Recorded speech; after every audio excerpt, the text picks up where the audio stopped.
Puji Tuhan Yesus Kristus, saudara-saudara yang kekasih di dalam Tuhan Yesus. Saya ucapkan selamat pagi, selamat kita menikmati sarapan rohani yang saya akan sampaikan pada pagi hari ini. Kali ini mari kita bersama-sama belajar tentang surat yang terbuka yang ditulis oleh Rasul Paulus bagi jemaat di Korintus. Mari kita akan baca bersama di dalam 2 Korintus 3 ayat 2 dan 3. Ayat 2, kamu adalah surat pujian kami yang tertulis dalam hati kamu yang dikenal dan dapat dibaca oleh semua orang. Ayat 3, karena telah ternyata bahwa kamu adalah surat Kristus yang ditulis oleh pelayanan kami, ditulis bukan dengan tinta, tetapi dengan roh dari Allah yang hidup, bukan pada loh-loh batu, melainkan pada loh-loh daging, yaitu di dalam hati manusia. Puji Tuhan, yang dimaksud oleh Rasul Paulus, surat yang terbuka tersebut adalah jemaat di Korintus, dan juga bagi kita, umat tebusan darah Kristus yang disebut oleh gereja. Kitalah surat yang terbuka tersebut, yang dilihat oleh semua orang dan diperhatikan oleh dunia. Pertanyaannya, sudahkah kita pantas menjadi surat yang terbuka bagi kemuliaan nama Tuhan Yesus Kristus? Sebab semua mata akan tertuju kepada kita sebagai surat yang terbuka. Banyak hal yang harus kita perbaiki, kita benahi pribadi lepas pribadi. Mungkin dahulu kita adalah orang yang berdosa, kemudian bertobat dan menjadi pengikut Kristus. Atau kita menjadi pengikut Kristus sejak lahir karena orang tua kita. Tetapi perbuatan kita biasa-biasa saja, belum mencerminkan karakter Kristus di dalam kehidupan kita. Saudara, sehingga dunia menganggap remeh kehidupan kita yang biasa-biasa saja. Bahkan banyak dari orang-orang yang sudah menjadi anak-anak Tuhan, perbuatan-perbuatannya lebih buruk daripada orang yang belum menjadi pengikut Kristus. Saudara, kita bersyukur kepada Tuhan meskipun kita masih dalam masa pandemi COVID Corona ini.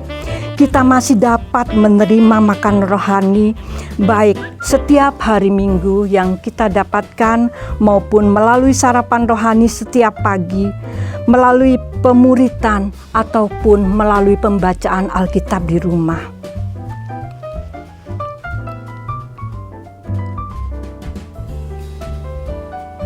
Semua itu terkait dan saling melengkapi.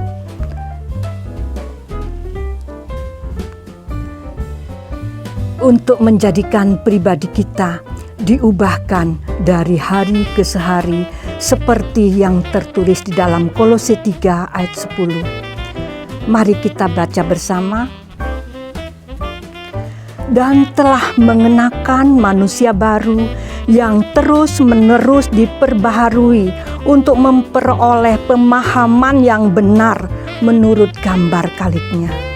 Puji Tuhan, dengan firman Tuhan yang kita terima dari hari ke hari dan dengan pertolongan Roh Kudus, kita percaya setiap hati kita akan dibentuk menjadi manusia baru yang sepadan dengan gambar kaliknya, yaitu sepadan dengan Tuhan Yesus Kristus. Kita bertumbuh, bertunas dan berbuah.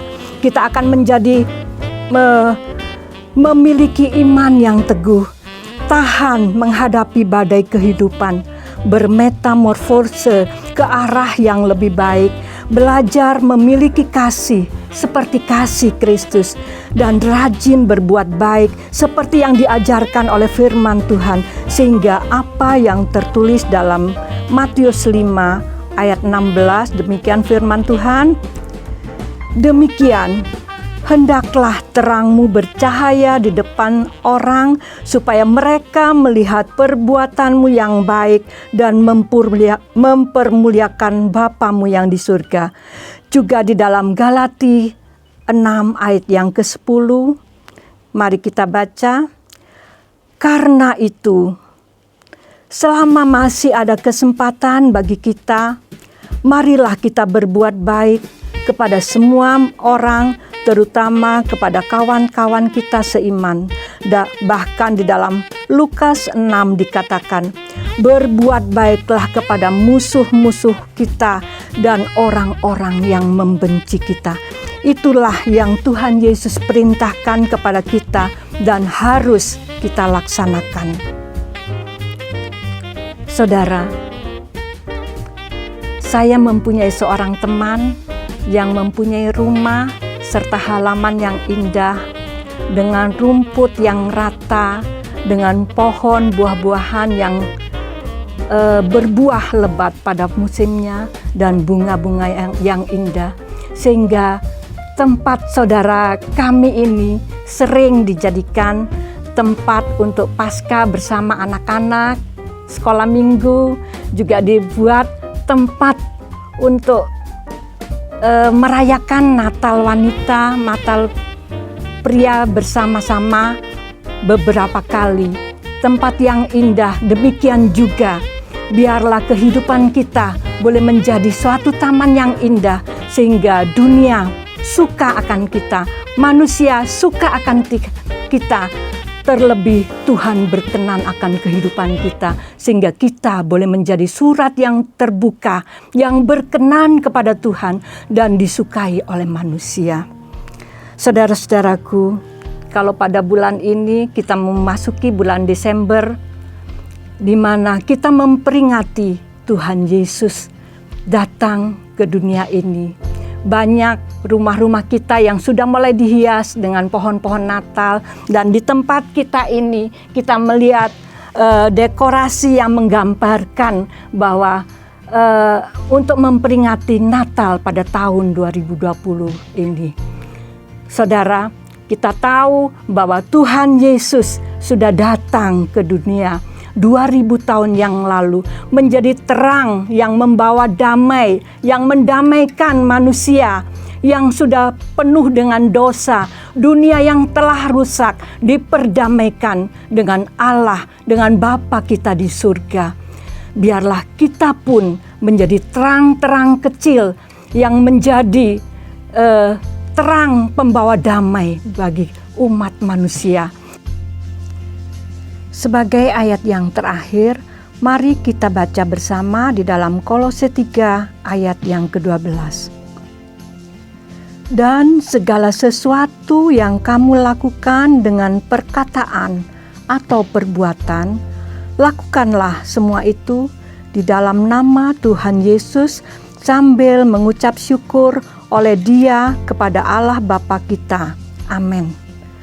Allah ditinggikan melalui perbuatan-perbuatan kita dan tutur kata kita. Puji Tuhan, demikian sarapan rohani yang dapat saya sajikan pada pagi hari ini. Selamat beraktivitas kembali dan selamat menyambut hari Natal tahun 2020. Tuhan Yesus memberkati.